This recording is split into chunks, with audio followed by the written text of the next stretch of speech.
están? Me da mucho gusto estar una vez más con ustedes en este estudio expositivo del libro de Apocalipsis, que ha sido de grande bendición para todos. Y antes de iniciar con el tema en este día, vamos a entonar un canto de adoración. Recordemos en Juan capítulo 4, cuando nuestro Señor Jesús habló con aquella mujer de Samaria y le dijo que Dios está buscando adoradores que le adoren a Él en espíritu y en verdad. Así que si tú gustas, puedes cerrar tus ojos y vamos a adorar al Señor con este canto.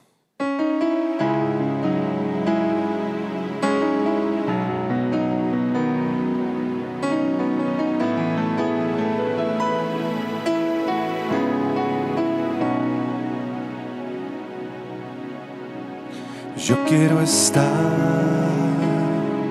en tu presencia, oh Dios, y descansar en tus brazos de amor. Quiero habitar el santísimo lugar para adorarte por la eternidad. Y hoy me postro en tu presencia, bendito Salvador y Señor. Levantaré mis manos ante ti, Jesús.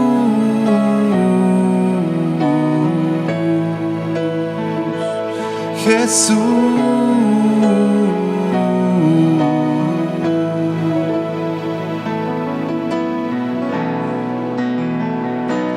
yo quiero estar en tu presencia, oh Dios, y levantar mi canto en adoración. Quiero habitar el santísimo lugar para adorarte por la eternidad.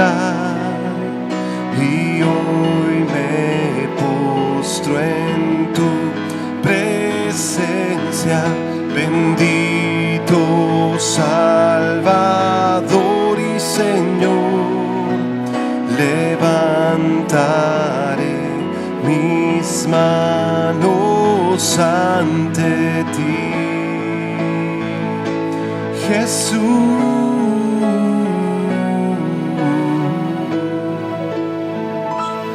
Jesús,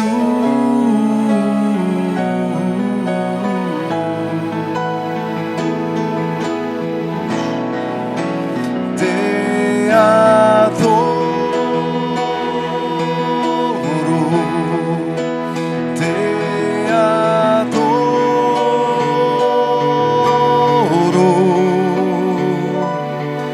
Mi Rey, mi Señor, mi fiel Salvador, te adoro, te adoro, te adoro,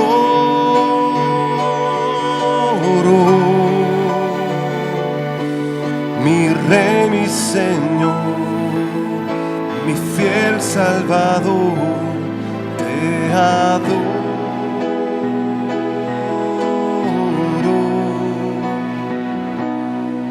Señor.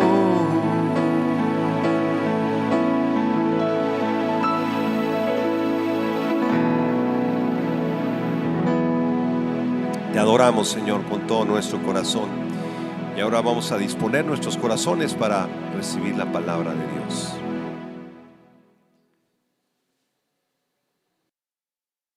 Muy bien, pues es un privilegio estar aquí con todos ustedes que están siguiendo desde hace varias semanas el estudio expositivo del libro del Apocalipsis. Hemos terminado el capítulo número 9 y ahora nos vamos a adentrar a un capítulo que es un paréntesis entre la sexta y la séptima trompeta de los juicios de Dios, que es el capítulo 10. Abran sus Biblias, por favor, en Apocalipsis capítulo 10, versículos del 1 al 11, es todo el capítulo, en un tema que se titula El ángel con el librito. Así se llama este tema, el ángel con el librito. Y dice así Apocalipsis capítulo 10. Vi descender del cielo a otro ángel fuerte, envuelto en una nube, con el arco iris sobre su cabeza, y su rostro era como el sol, y sus pies como columnas de fuego. Tenía en su mano un librito abierto, y puso su pie derecho sobre el mar y el izquierdo sobre la tierra, y clamó a gran voz, como ruge un león, y cuando hubo clamado, 7 truenos emitieron sus voces. Cuando los 7 truenos emitieron sus voces, yo iba a escribir, pero oí una voz del cielo que me decía: sella las cosas que los 7 truenos han dicho, y no las escribas. Y el ángel que vi en pie sobre el mar y sobre la tierra levantó su mano al cielo y juró por el que vive por los siglos de los siglos, que creó el cielo y las cosas que están en él, y la tierra y las cosas que están en ella, y el mar y las cosas que están en él, que el tiempo no sería más. Versículo 7. Sino que en los días de la voz del séptimo ángel, cuando él comience a tocar la trompeta, el misterio de Dios se consumará, como él lo anunció a sus siervos los profetas. La voz que oí del cielo habló otra vez conmigo y dijo: ve y toma el librito que está abierto en la mano del ángel que está en pie sobre el mar y sobre la tierra.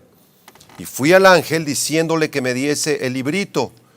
Y él me dijo: toma y cómelo, y te amargará el vientre, pero en tu boca será dulce como la miel.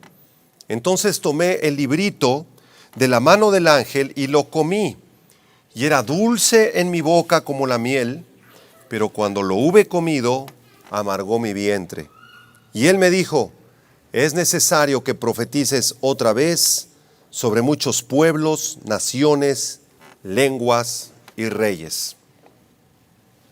Uno de los asuntos que más ha inquietado al ser humano es precisamente la pregunta de por qué razón Dios permite la maldad. ¿Por qué los malos prosperan? ¿Por qué la maldad avanza sin ningún obstáculo? ¿Por qué Dios no detiene todos los homicidios, los robos, los secuestros, la corrupción y el caos que está viviendo nuestro mundo? ¿Y por qué Dios permite que sus hijos, los creyentes, sufran tanto? En varios pasajes de las Escrituras encontramos este mismo cuestionamiento. Por ejemplo, en el libro de Job, capítulo 21, versículo 7 en adelante, la Nueva Versión Internacional, dice así: ¿por qué siguen con vida los malvados, cada vez más viejos y más ricos? Ven establecerse en torno suyo a sus hijos y a sus descendientes, tienen paz en su hogar, están libres de temores, la vara de Dios no los castiga. Versículo 12, dejan correr a sus niños como si fueran ovejas, sus pequeñuelos danzan alegres. Versículo 13, pasan la vida con gran bienestar y en paz bajan al sepulcro, a Dios increpan, déjanos tranquilo, no queremos conocer tu voluntad, le dicen. Y pareciera que Dios permita que muchos malvados, que muchos asesinos, que muchos homicidas, muchos corruptos que operan en los gobiernos del mundo prosperen en muchos sentidos. En Jeremías capítulo 12, versículo del 1 al 3, también la Nueva Versión Internacional dice así: tú, Señor, eres justo cuando argumento contigo, sin embargo, quisiera exponerte algunas cuestiones de justicia, dice Jeremías. ¿Por qué prosperan los malvados?, dice Jeremías. ¿Por qué viven tranquilos los traidores? Tú los plantas y ellos echan raíces y crecen y dan fruto. Te tienen a flor de labio, pero estás lejos de su corazón. Muchos de estos perversos y malvados que prosperan dicen aparte creer en Dios, dicen que creen en la Biblia, dicen que creen en Jesucristo, pero Dios está muy lejos de su corazón. Debemos comprender algo cuando planteamos este tipo de preguntas. Debemos comprender que toda la injusticia, que todo el dolor, todo el sufrimiento, toda la maldad y toda la corrupción del mundo va a llegar a su fin en este planeta. Cuando Dios establezca su reino terrenal en este mundo, Jesucristo volverá y gobernará con su justicia con vara de hierro, dice el Salmo 2:9. Y la tierra será llena del conocimiento de la gloria del Señor, como las aguas cubren el mar. Es una profecía en Isaías 11, versículo 9. Así que todos los que se burlan de Dios, que se burlan de la Biblia, que se burlan de los cristianos, van a quedar silenciados. El dominio del pecado, del robo, de la guerra, del martirio, de los secuestros, de las corrupciones, va a terminar de una vez por todas en este mundo. Satanás y sus demonios serán atados y lanzados al abismo por 1000 años, dice Apocalipsis 20. El desierto se va a convertir en un huerto lleno de flores y de plantas, Isaías 35. Las personas van a vivir cientos de años, vidas largas, como Dios lo diseñó en el huerto del Edén, dice en Isaías 65. Habrá paz en la sociedad, incluso en el reino animal. Dios le va a quitar la ferocidad a los animales salvajes y todos los corazones destrozados, las vidas quebrantadas, los matrimonios destruidos, las familias divididas, los sueños rotos y todas las maldiciones que ha provocado el pecado habrán quedado atrás.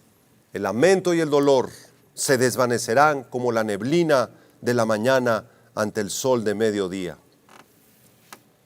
Cuando se toque la séptima trompeta, esta anunciará la inminente segunda venida del Señor Jesucristo. Pero justo antes del toque de la séptima trompeta, hay un intervalo de tiempo, y este intervalo es justamente el que aparece en el capítulo 10 del libro de Apocalipsis. Entre el toque de la sexta y de la séptima trompeta encontramos este intervalo. Y vamos a estudiar en este capítulo 10, en este intervalo entre estas dos últimas trompetas, 5 elementos extraordinarios. Vamos a estudiar un ángel extraordinario, un hecho extraordinario que hará este ángel, una respuesta extraordinaria, un anuncio extraordinario y una tarea extraordinaria. Vamos pues a nuestro texto de este día, Apocalipsis 10, versículo 1 y 2, y vamos a comenzar a estudiar a este ángel extraordinario que aparece en el capítulo 10 de Apocalipsis. Dice el verso 1: vi descender del cielo a otro ángel fuerte, envuelto en una nube, con el arco iris sobre su cabeza, y su rostro era como el sol, sus pies como columnas de fuego, y tenía en su mano un librito abierto.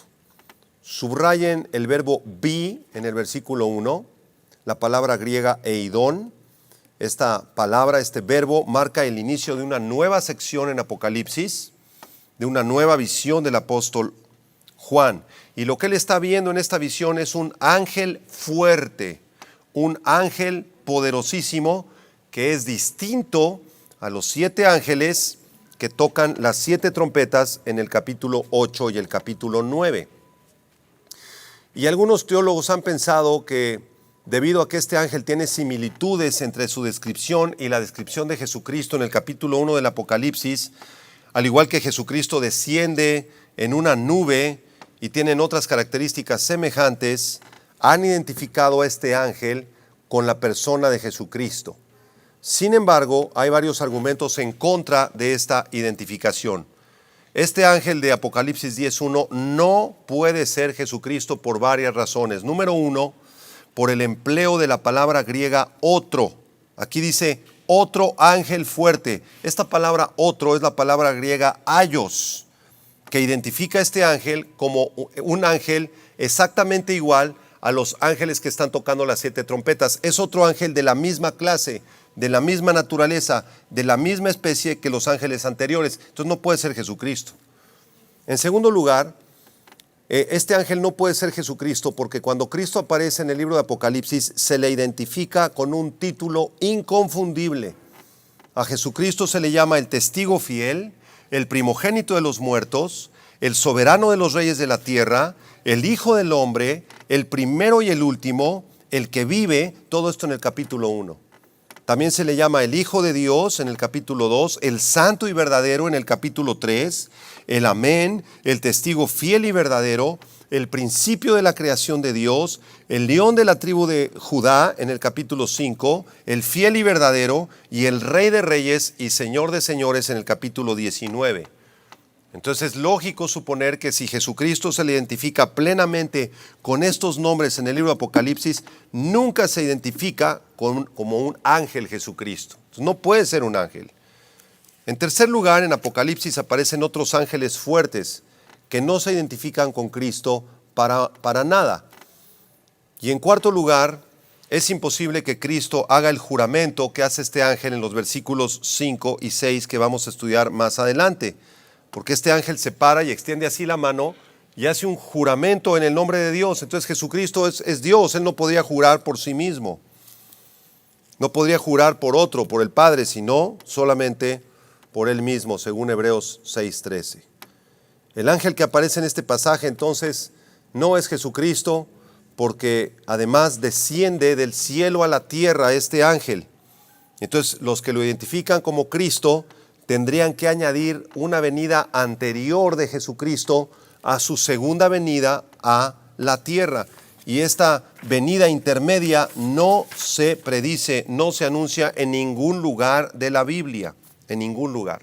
Entonces, este ángel del versículo 1 definitivamente no es Jesucristo, es un ángel muy poderoso, es un ángel muy fuerte que, según dice el verso 1, está envuelto en una nube. Envuelto en una nube. Y esto simboliza su gran poder, su majestad, su gloria, así como también el hecho de que Él trae juicio. Las nubes en la Biblia en varias ocasiones están relacionadas con el juicio de Dios en la segunda venida de Jesucristo. Por ejemplo, en Apocalipsis 1, versículo 7, Apocalipsis 1:7 dice: he aquí que viene con las nubes, se está refiriendo a Cristo, y todo ojo le verá, y los que lo traspasaron, y todos los linajes de la tierra harán lamentación por él. Sí, amén. Cristo viene con las nubes, y los que lo traspasaron, que es la nación de Israel, se lamentarán al darse cuenta que realmente él era el Mesías. En Mateo 24, versículo 30, Mateo 24:30 dice: entonces aparecerá la señal del Hijo del Hombre en el cielo, y entonces lamentarán todas las tribus de la tierra, y verán al Hijo del Hombre viniendo sobre las nubes del cielo con poder y gran gloria. Así que este ángel está envuelto en una nube que representa no solo la gloria, el poder y la majestad de Dios, sino también el juicio de Dios a través de la segunda venida de Jesucristo. En el versículo 1, Apocalipsis 10, dice también que este ángel estaba envuelto en una nube con el arco iris sobre su cabeza. El arco iris sobre su cabeza.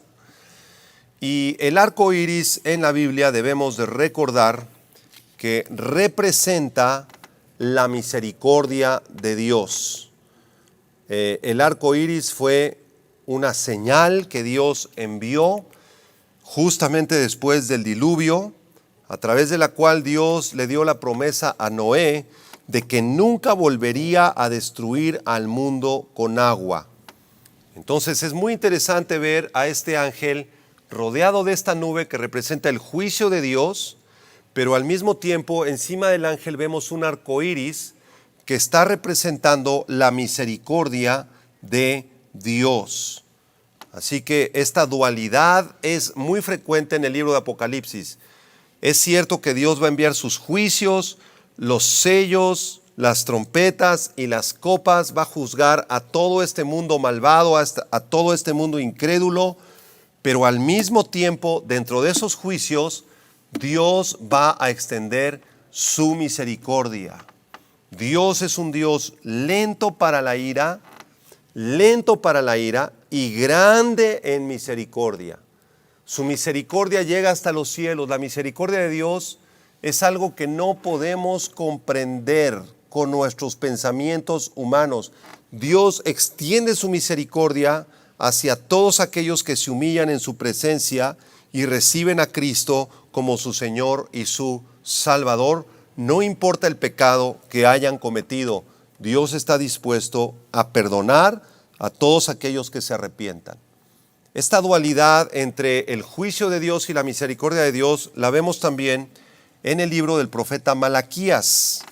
Voy a leer Malaquías capítulo 3, versículo 16, hasta el capítulo 4, versículo 2. Malaquías 3, 16 hasta el 4, 2, en la Nueva Versión Internacional. Dice así: Los que temían al Señor hablaron entre sí, y Él los escuchó y les prestó atención. Entonces escribió en su presencia un libro de memorias de aquellos que temen al Señor y honran su nombre. El día que yo actúe, ellos serán mi propiedad exclusiva, dice el Señor Todopoderoso. Tendré compasión de ellos, como se compadece un hombre del hijo que les sirve. Y ustedes volverán a distinguir entre los buenos y los malos, entre los que sirven a Dios y los que no le sirven. Aquí Dios está hablando de un remanente en Israel que se arrepintió, que se volvió a Dios, que clamó por misericordia, y el Señor prometió escribir sus nombres en el libro de las memorias de Dios. Y además prometió bendecirlos y darles el discernimiento para distinguir entre lo bueno y lo malo. ¡Qué gran misericordia de Dios para Israel! Ahora vamos al capítulo 4, versículo 1 y 2. Vean, dice aquí: miren, ya viene el día, ardiente como un horno.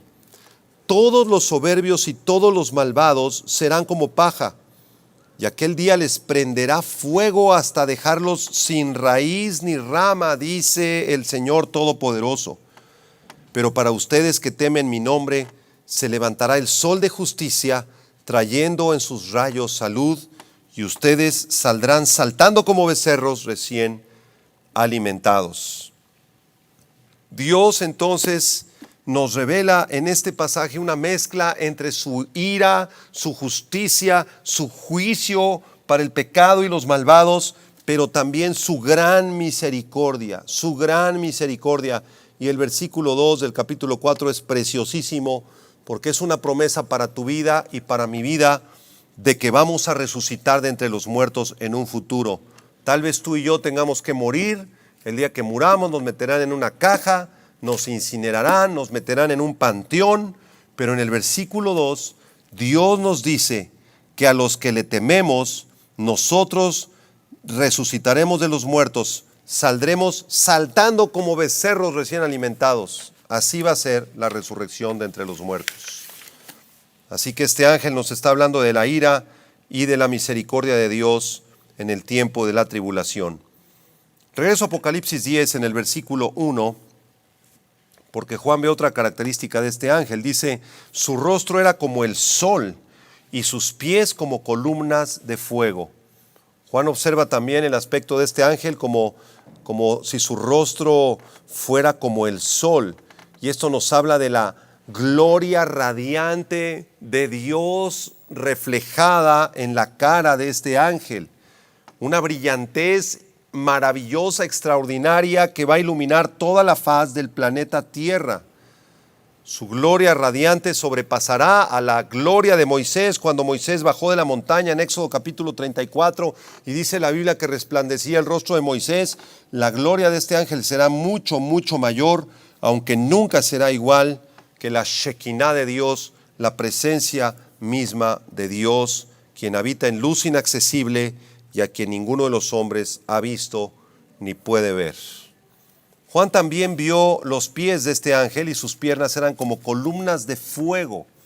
Y esto nos habla de la firmeza y la estabilidad inconmovible de este ser poderoso, así como las columnas que se encontraban en la fachada del templo que construyó Salomón. Eran dos columnas enormes que se llamaban Jaquín y Boaz, y estas dos columnas estaban sosteniendo la estructura del templo, representaban la firmeza, la estabilidad del templo. De la misma manera, este ángel, como lo vamos a ver a continuación, puso uno de sus pies en el mar y otro pie en la tierra, manifestando o dando a entender la firmeza de los juicios y también de la misericordia de Dios para este mundo. En el versículo 2, Apocalipsis 10:2, se nos dice que este ángel tenía en su mano un librito abierto. Un librito abierto. La palabra librito, biblaridión, que el ángel llevaba en la mano, describe un libro pequeño, un libro pequeñito, es un diminutivo de la palabra biblos o libro.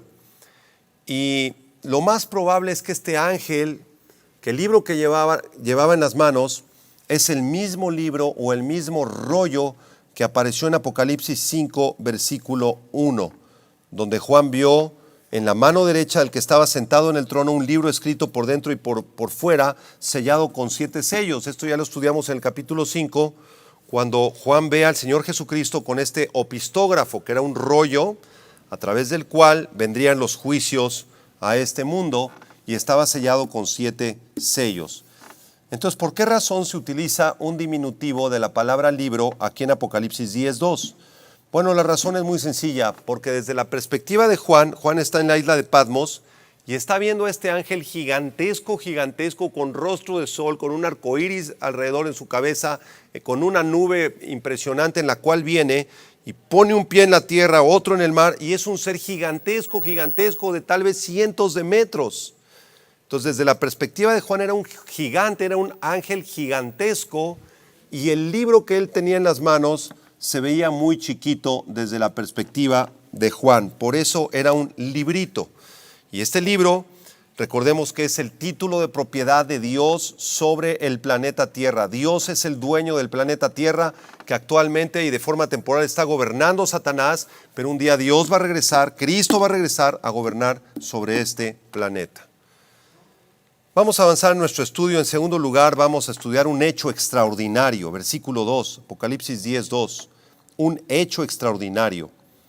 Dice el verso 2, que tenía en su mano este librito abierto, y puso su pie derecho sobre el mar y el izquierdo sobre la tierra, y clamó a gran voz como ruge un león, y cuando hubo clamado, 7 truenos emitieron sus voces.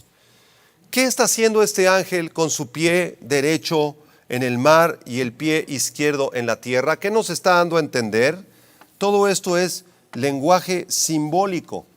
Este ángel, por el hecho de poner su pie derecho en el mar y el izquierdo en la tierra, nos está hablando de la soberanía de Dios. Dios es un Dios que gobierna sobre toda la tierra y sobre todos los mares, sobre todo el planeta Tierra. Dios tiene autoridad soberana para ejecutar sus juicios. Por eso dice el Salmo 69, versículo 34. Salmo 69, 34.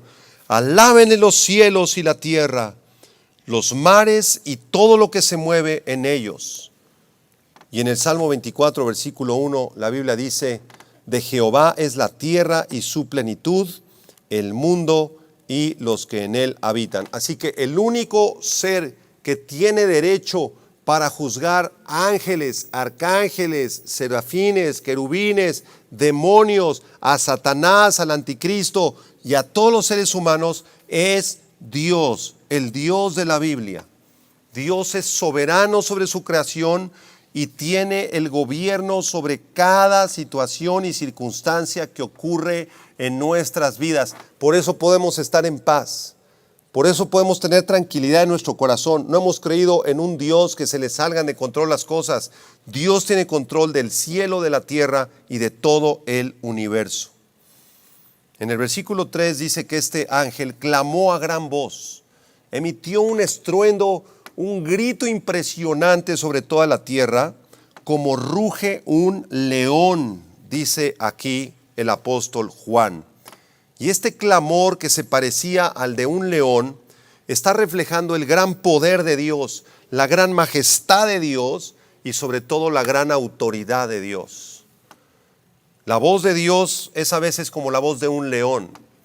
que es un rugido impresionante que nos hace dar un paso hacia atrás y nos hace tener una distancia con Dios, un temor santo de Dios, porque Él es poderoso y porque Él tiene autoridad.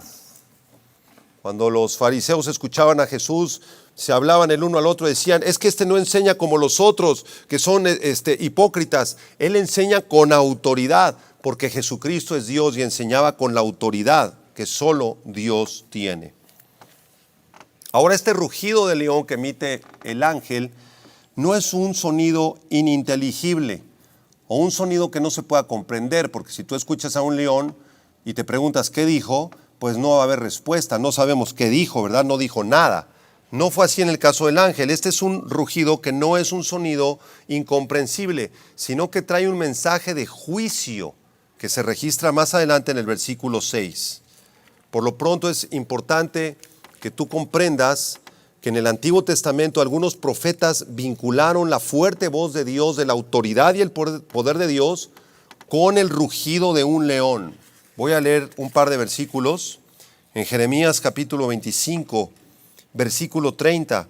Jeremías 25:30, la Biblia de las Américas, dice así: Tú pues profetizarás contra ellos todas estas palabras y les dirás: El Señor rugirá desde lo alto y dará su voz desde su santa morada. Rugirá fuertemente contra su rebaño. Dará gritos como los que pisan las uvas contra todos los habitantes de la tierra. El Señor rugirá fuerte. Oseas 11, versículo 10. Nueva versión internacional. Oseas 11:10. El Señor rugirá como león y ellos lo seguirán. Cuando el Señor lance su rugido, sus hijos vendrán temblando de occidente. Y en Amós 3, versículo 8, la Biblia dice: Si el león ruge, ¿quién no temerá? Si habla Jehová el Señor, ¿quién no profetizará? Dios tiene una voz como de rugido de un león que está dispuesto y listo para juzgar a este mundo de pecado. Después de este rugido de león, que es la voz de Dios, dice el versículo 3, cuando el ángel terminó su clamor, 7 truenos emitieron sus voces. 7 truenos emiten sus voces. El número 7 es el número de la perfección de Dios. Dios creó la tierra en 6 días, el séptimo día descansó. Jacob trabajó 7 días para que le dieran a la esposa. Y aquí aparecen 7 en la Biblia. La menorá tiene 7 lámparas que representan los 7 espíritus del Eterno. Y aquí el número 7 vuelve a aparecer en la forma de 7 truenos. Así que el número 7 es el número de la perfección de Dios. Describe algo que está completo, finalizado y perfecto. Y los truenos en la Biblia están asociados al juicio de Dios una vez más. Así que estos 7 truenos están separados de la voz del ángel y seguramente están representando la voz de Dios aquí. El pasaje no registra qué dijeron los truenos, pero traían consigo otros 7 juicios terribles, aparte de los juicios de los sellos y de las 6 trompetas que ya estudiamos. Aquí es otra serie de 7 juicios en la voz de estos 7 truenos con cosas terribles que caerán sobre este mundo. Vamos a ver lo que dice el versículo 4, la tercera sección de nuestro estudio, una respuesta extraordinaria.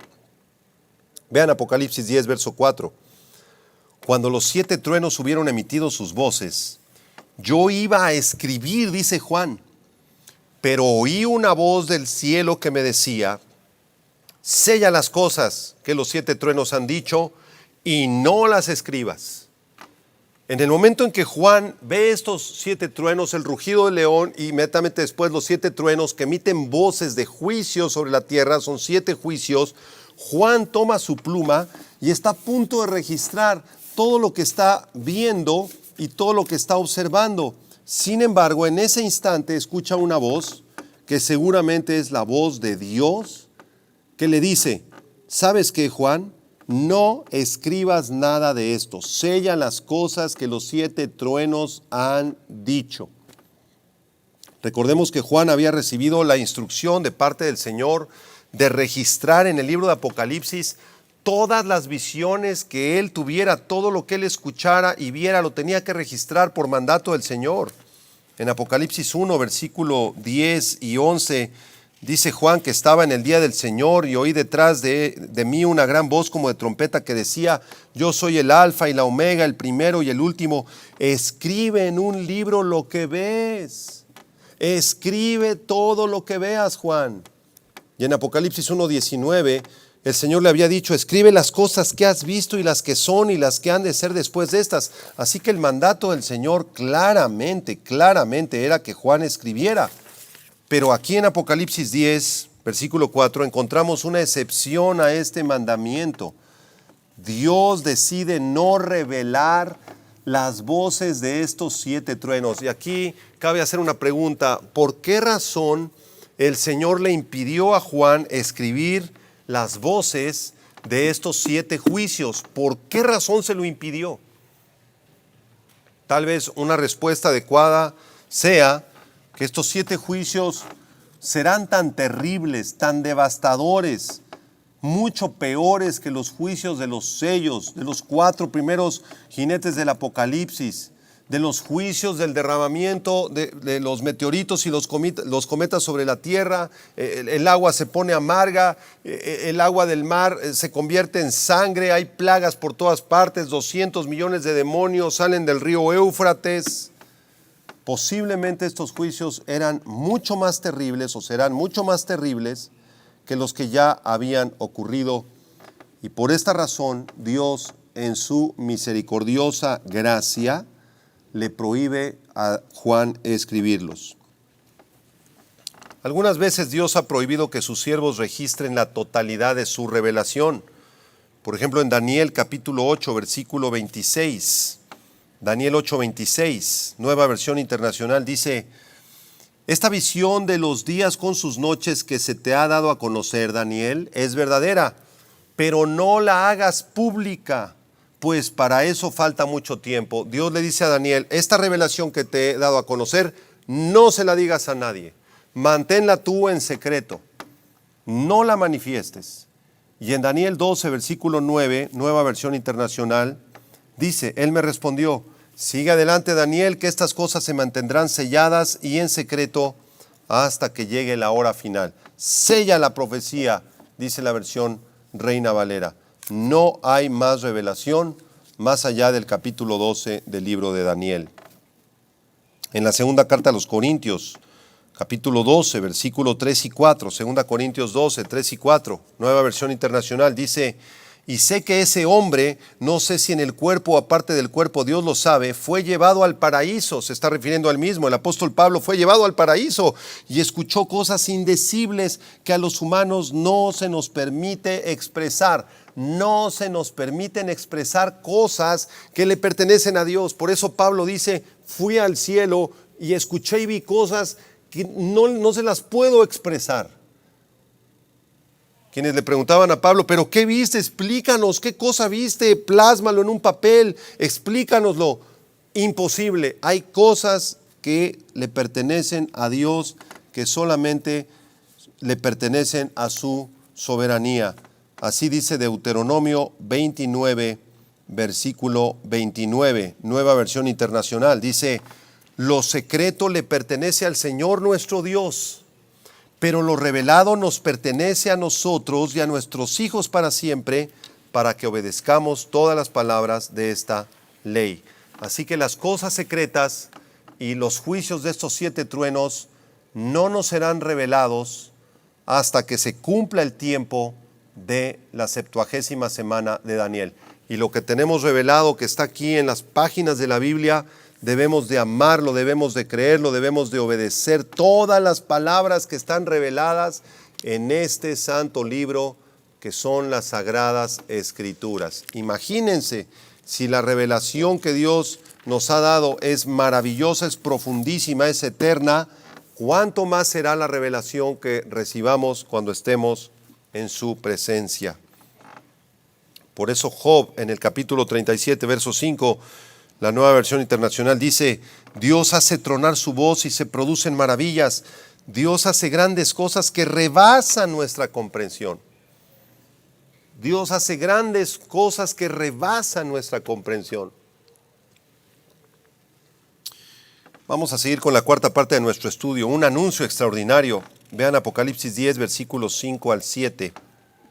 Apocalipsis 10, del 5 al 7.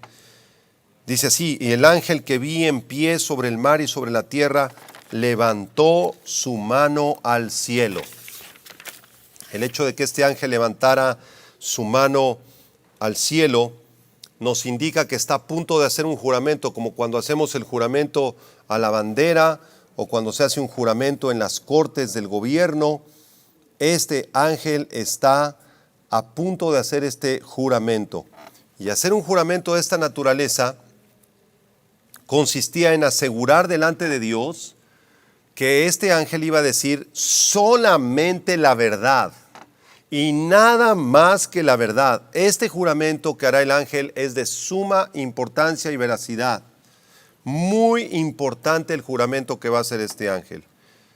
Ahora, abriendo un pequeño paréntesis respecto a los juramentos, un comentarista nos dice que algunos sugieren que la acción de este ángel de hacer un juramento viola la prohibición de los juramentos dada por el Señor Jesucristo. En Mateo 5, 34 y 35 Jesús dijo: no juréis en ninguna manera ni por el cielo, porque es el trono de Dios, ni por la tierra, porque es el estrado de sus pies, ni por Jerusalén, porque es la ciudad del gran rey. No hagan juramentos, dijo Jesús. Pero es obvio que este ser santo y perfecto, este ángel, no podría hacer algo contrario a los mandamientos de Dios. Entonces, ¿qué es lo que está pasando aquí? El comentarista nos aclara y nos dice que la Biblia no prohíbe jurar.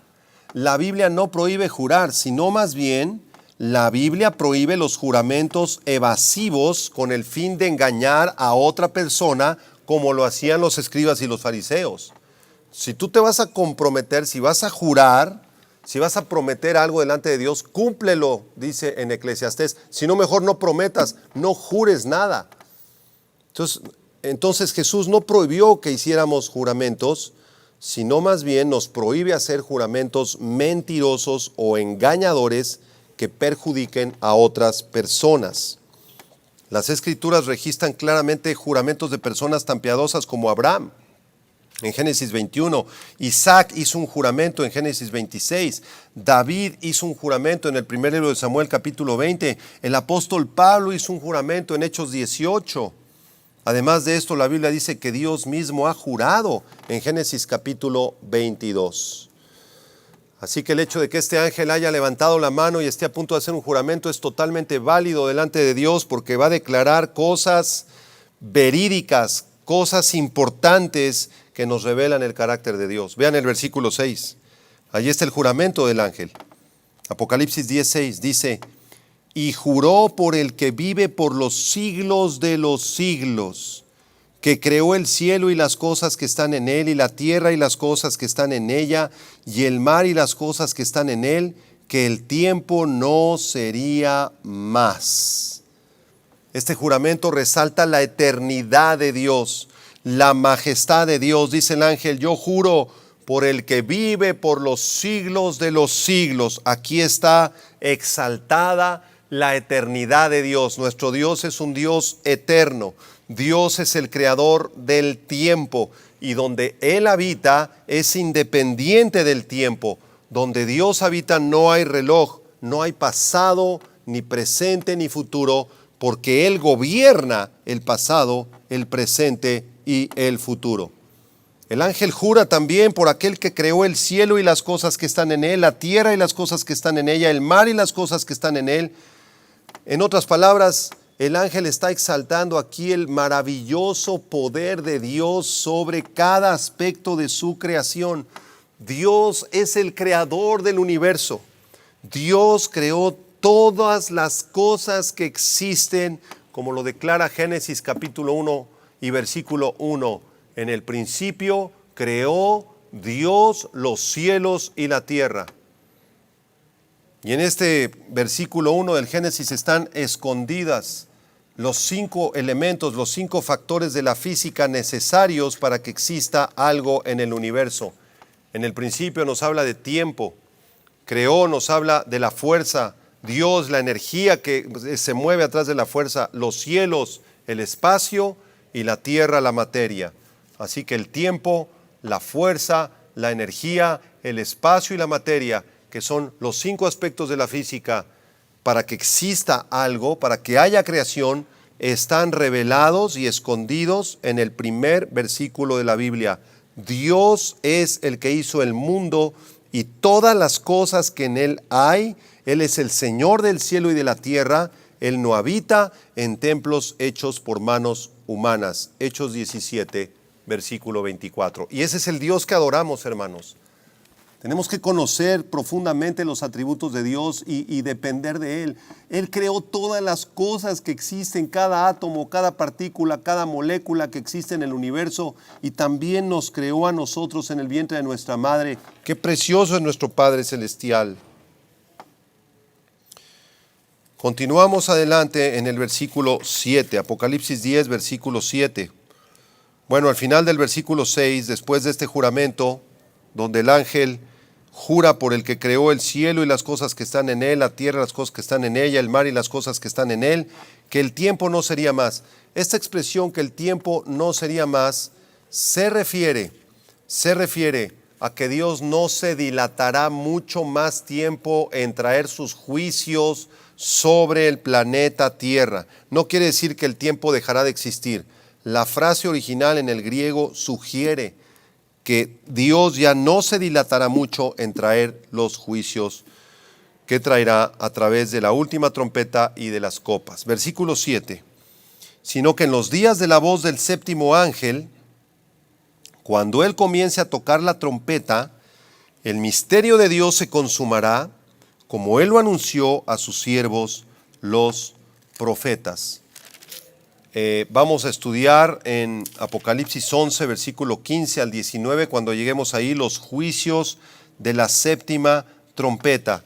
Y cuando se toca esta séptima trompeta, en realidad lo que ocurre es que se desatan los juicios de las 7 copas de la ira de Dios, y la venida del Señor Jesucristo ya está muy, muy cercana cuando el ángel toque la séptima trompeta. Dice en Apocalipsis 11, versículo 15, respecto al ángel que toca la séptima trompeta, escuchen: el séptimo ángel tocó la trompeta y hubo grandes voces en el cielo que decían: los reinos del mundo han venido a ser de nuestro Señor y de su Cristo, y Él reinará por los siglos de los siglos. Así que cuando se toca la séptima trompeta, ya prácticamente el Señor Jesucristo está a punto de regresar al planeta Tierra. Y en esos días, dice Apocalipsis 17, en los días de la voz del séptimo ángel, cuando él comience a tocar la última trompeta, dice aquí el ángel: el misterio de Dios se consumará, como él lo anunció a sus siervos los profetas. ¿Qué es lo que va a ocurrir cuando se toque la séptima trompeta y sean derramados los juicios de las copas? Se va a consumar el misterio de Dios. ¿Qué es eso? ¿De qué estamos hablando? Vamos a intentar explicarlo. En la Biblia, un misterio proviene de la palabra griega misterión. Un misterio se refiere a una verdad divina, a una verdad de Dios que estuvo oculta durante muchos siglos en el Antiguo Testamento, y que ahora se nos reveló esa verdad bíblica escondida en el Nuevo Testamento. Por ejemplo, en la Biblia encontramos 8 misterios de Dios. Los voy a mencionar muy brevemente. En primer lugar, los misterios del reino, Mateo capítulo 13, todas las parábolas de Mateo capítulo 13. En segundo lugar, el misterio del endurecimiento de Israel, Romanos 11:25. Israel está endurecido, están cegados ahorita, y cuando vino Cristo no pudieron reconocerlo. Ese es un misterio que había sido anunciado en el Antiguo Testamento y que se cumple en el Nuevo Testamento. En tercer lugar, el misterio del arrebatamiento de la iglesia, que todavía no se ha cumplido. Este misterio enseña que la iglesia será trasladada en un abrir y cerrar de ojos al cielo. 1 Corintios 15:51. En cuarto lugar, el misterio de la iniquidad. Este misterio nos revela que en el futuro aparecerá un hombre perverso, malvado, llamado el Anticristo, que traerá un desastre a este mundo. Segunda Tesalonicenses 2, versículo 7. Número 5, el misterio de Cristo, Efesios 3, 4. El misterio de Cristo, que Cristo vendría, que se encarnaría, Dios hecho carne. Número 6, el misterio de Cristo y la iglesia. La iglesia fue un gran misterio. En el Antiguo Testamento jamás se menciona ni siquiera la palabra iglesia. No existe la palabra iglesia en el Antiguo Testamento. Aparece hasta Mateo capítulo 18, cuando Cristo le dice a Pedro: te doy las llaves del reino, sobre esta roca edificaré mi iglesia y las puertas del Hades no prevalecerán contra ella. Ahí es donde se menciona por primera vez la palabra iglesia, era un misterio. Número 7, el misterio de Cristo en el creyente, Colosenses 1, 26 y 27. Este misterio enseña que Cristo, cuando nosotros lo recibimos como Señor y Salvador, se nos mete adentro de nuestro cuerpo en la persona del Espíritu Santo. Y número 8, el misterio de la encarnación de Cristo, Primera de Timoteo 3, 16. Dios fue hecho carne, dice Primera de Timoteo 3, 16. Un grande, grande misterio. Pero aquí en Apocalipsis 10, versículo 7, se nos menciona un noveno misterio.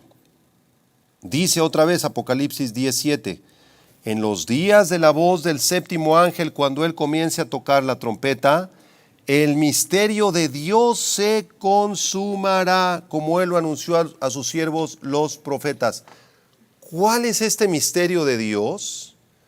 Este misterio de Dios aparece en Efesios 1, versículo 10. Velo en tu Biblia, por favor. En Efesios 1, versículo 10, aparece este misterio de Dios. Y dice así, desde el versículo 9, dándonos a conocer el misterio de su voluntad, según su beneplácito, en el cual se había propuesto en sí mismo de reunir todas las cosas en Cristo en la dispensación del cumplimiento de los tiempos. Aquí se refiere a la segunda venida de Cristo, así las que están en los cielos como las que están en la tierra. Así que este misterio de Dios de Apocalipsis capítulo 10 es un misterio que abarca la salvación de los escogidos, el juicio de los incrédulos, el juicio de Satanás y de sus demonios, los juicios de los sellos, las trompetas y las copas, la destrucción del universo y la recreación de un nuevo universo, de un nuevo cielo y de una nueva tierra. Y todo esto comenzará a desencadenarse cuando el ángel toque la séptima trompeta. Qué consuelo tan grande será para los cristianos que vivan en el tiempo de la tribulación, en un mundo invadido por demonios, por asesinos, inmoralidad sexual, drogas, desastres naturales. Qué consuelo va a ser saber que Dios va a cumplir su propósito eterno y que su misterio estará a punto de manifestarse en la tierra. Como dice Habacuc capítulo 2 versículo 14, la tierra será llena del conocimiento de la gloria de Jehová, como las aguas cubren el mar. Y vamos a terminar con los últimos versículos, con la quinta sección de nuestro estudio, una tarea extraordinaria. Vean Apocalipsis 10, versículo 8, por favor. Apocalipsis 10, 8. La voz que oí del cielo habló otra vez conmigo. ¿De quién era esa voz? De Dios. Y dijo, ve y toma el librito que está abierto en la mano del ángel que está en pie sobre el mar y sobre la tierra.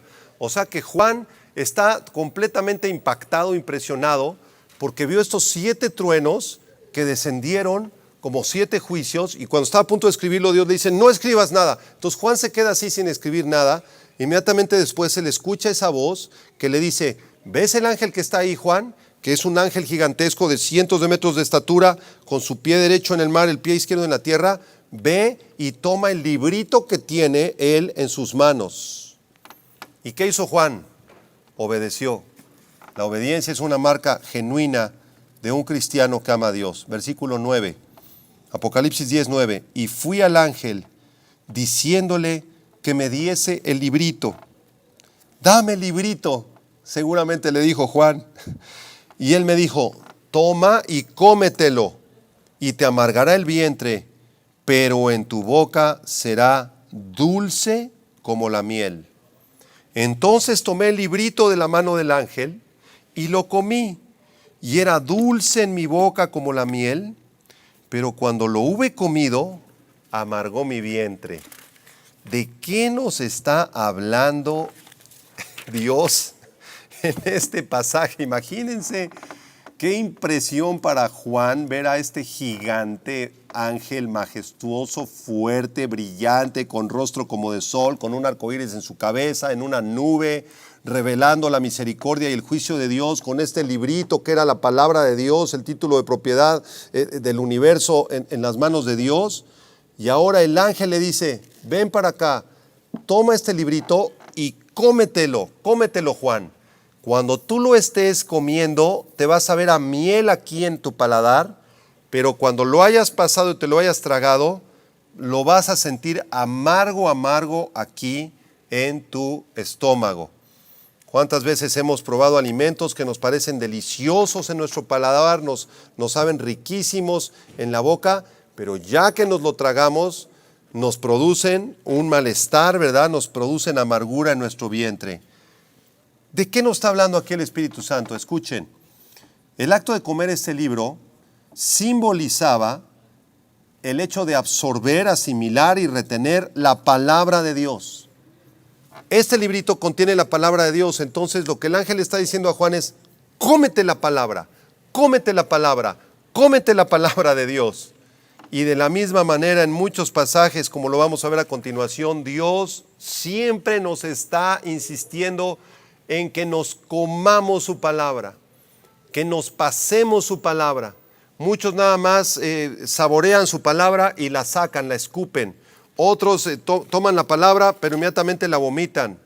Pero lo que Dios quiere es que tú comas su palabra constantemente, así como desayunas, como comes y como cenas. Así de la misma manera tenemos que desayunarnos y comernos y cenarnos la palabra de Dios. Si tú dejas de desayunar y comer durante 15 días, vas a estar anémico, vas a caer en el hospital y puedes hasta morir.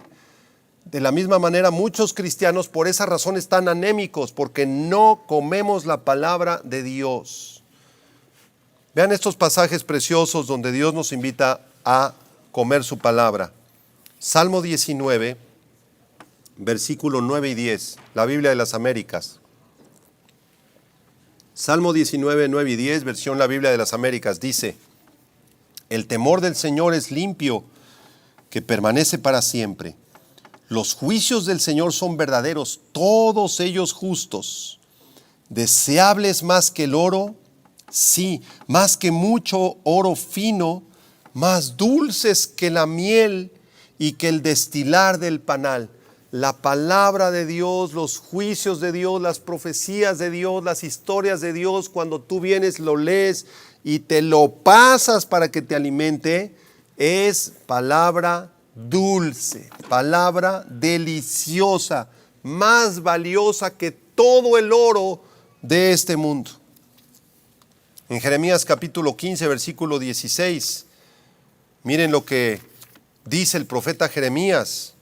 Jeremías 15, 16, versión Biblia de las Américas, dice: cuando se presentaban tus palabras, yo las comía, dice Jeremías. Tus palabras eran para mí el gozo y la alegría de mi corazón, porque se me llamaba por tu nombre, oh Señor, Dios de los ejércitos. Jeremías dice: yo venía a tu palabra y me devoraba tu palabra. Yo las comía, porque para mí tu palabra es gozo y alegría de mi corazón. Y en Ezequiel capítulo 3, versículo del 1 al 3, la Biblia de las Américas, Ezequiel 3 del 1 al 3, dice: él me dijo: hijo de hombre, come lo que tienes delante, come este rollo, le dice Dios, cómete este rollo, Ezequiel, y ve y habla a la casa de Israel. Abrí pues mi boca y me dio a comer el rollo. Entonces me dijo: hijo de hombre, alimenta tu estómago y llena tu cuerpo de este rollo que te doy. Y lo comí, y fue en mi boca dulce, dulce como la miel. Cuando estamos afligidos y leemos el Salmo 86, estamos angustiados y leemos el Salmo 23, tenemos dudas y leemos Juan capítulo 11, la resurrección de Lázaro, cuando no sabemos qué va a pasar en el futuro y venimos a las profecías de Apocalipsis de Daniel, todas estas palabras son dulces para nosotros. Ahora, cuando Juan se comió estas palabras y esta profecía, amargó su vientre. Había una combinación de dulzura y amargura en la vida de Juan. Un comentarista nos dice que todos los que aman a Jesucristo pueden sentir la misma ambivalencia de Juan. Los creyentes anhelan la venida de Cristo en gloria para la destrucción de Satanás y el establecimiento del glorioso reino de nuestro Señor Jesucristo, en donde Él gobernará sobre este mundo con justicia, con verdad y con paz. Y esto nos trae un gozo y nos trae dulzura a nuestro corazón, pero al mismo tiempo nos entristecemos con amargura al saber que todos los incrédulos, que todos los impíos serán juzgados por Dios un día. Terminamos con el versículo 11. El ángel le dice a Juan, Apocalipsis 10:11, es necesario que profetices otra vez sobre muchos pueblos, naciones, lenguas y reyes. Todavía no se acaba el libro, Juan, todavía faltan varios capítulos que tienes que escribir. ¿Cuál es el mensaje para nosotros, hermanos, en este capítulo de interludio, de intermedio entre la sexta y la séptima trompeta? El mensaje para nosotros es que todos los creyentes tenemos una gran responsabilidad. Y esta responsabilidad consiste en devorar la palabra de Dios, en amar la palabra de Dios, en que sea dulce a nuestro paladar, pero al mismo tiempo nos va a amargar el vientre. Esto quiere decir que somos responsables de evangelizar al mundo. Somos responsables de advertirle al mundo que un día vendrá el juicio de Dios sobre tu vida. Y si tú no te arrepientes y eres un corrupto y estás en el gobierno y estás robando, o eres una persona que estás en adulterio, que te estás burlando de Dios, que estás viviendo para ti mismo, que no te interesa nada más que ganar dinero, el dinero es tu Dios, tu casa es tu Dios, tu familia es tu Dios, tus hijos los has convertido en ídolos y estás alejado de Dios completamente, es necesario que tú escuches esta advertencia de parte de Dios. Es necesario que te arrepientas. Termino leyéndoles Ezequiel capítulo 3, versículo 17 al 21. Ezequiel 3 del 17 al 21, la Biblia de las Américas. Dice así. Escuchen, Dios te está hablando. Dice, Hijo de hombre, te he puesto por centinela de la casa de Israel. Cuando oigas la palabra de mi boca, adviérteles de mi parte. Cuando yo diga al impío, ciertamente morirás, si no le adviertes, si no hablas para advertir al impío de su mal camino a fin de que viva, ese impío morirá por su iniquidad, pero yo demandaré su sangre de tu mano. Tú eres responsable por no haberle advertido. Si tu compadre está en adulterio, si tu amigo está en inmoralidad, si tu amiga está en una religión de idolatría y tú no le adviertes y te quedas callado, Dios te va a pedir cuenta del alma de ellos. Verso 19, pero si tú has advertido al impío y éste no se aparta de su impiedad ni de su mal camino, morirá él por su iniquidad, pero tú habrás librado tu vida. Si tú le adviertes y él sigue en sus caminos, tú libras tu vida. Verso 20, y cuando un justo se desvíe de su justicia y cometa iniquidad, yo pondré un obstáculo delante de él y morirá, porque tú no le advertiste, él morirá por su pecado. Y las obras de justicia que había hecho no serán recordadas, pero yo demandaré su sangre de tu mano. Sin embargo, si tú has advertido al justo para que el justo no peque y él no peca, ciertamente vivirá porque aceptó la advertencia y tú habrás librado tu vida. Es necesario compartir este mensaje. Es una advertencia, ya lo hemos dicho varias veces, no es una amenaza. Aquí no amenazamos a nadie. Dios no te amenaza, Dios te advierte. Como si hubiera un bache a 1 kilómetro de distancia y tú vas en tu camioneta y yo te digo, no pases por ese carril porque vas a tronar las llantas. Y tú no haces caso, vas a tronar tus llantas, vas a destrozar tu carro. Y yo no te estaba amenazando, simplemente te advertí. De la misma manera te estoy advirtiendo que si tú no reflexionas sobre tu vida, te arrepientes y aceptas el amor de Dios que Él derramó en la cruz a través de su Hijo Jesucristo, tú vas a terminar siendo juzgado por Dios. Cerremos nuestros ojos.